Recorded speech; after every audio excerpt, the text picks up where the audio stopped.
আসসালামু আলাইকুম বন্ধুরা, শুভ সন্ধ্যা। বন্ধুরা, একটু আগে বাজারে বের হয়েছিলাম কচু কেনার জন্য। পাই না অনেক খোঁজার পর অনেকগুলো কচু এনেছি, কারণ পেয়েছি যখন তখন অল্প কেন আনবো, এই জন্য, কারণ সবসময় পাওয়া যায় না।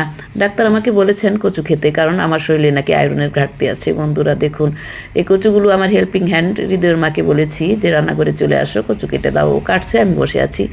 এখান থেকে ডাঁটগুলো বাদ দিয়ে রেখে দিব, আর নিচের যে কাঠ কচুটা আছে সেটা ইলিশ মাছ এনেছি, সেটা দিয়ে রান্না করা হবে।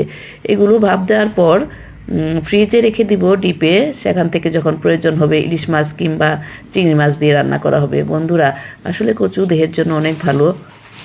দেখুন, আপনারাও মাঝে মতো কচু খাবেন, এতে দেহের আয়রনের ঘাটতিটা পূরণ হবে।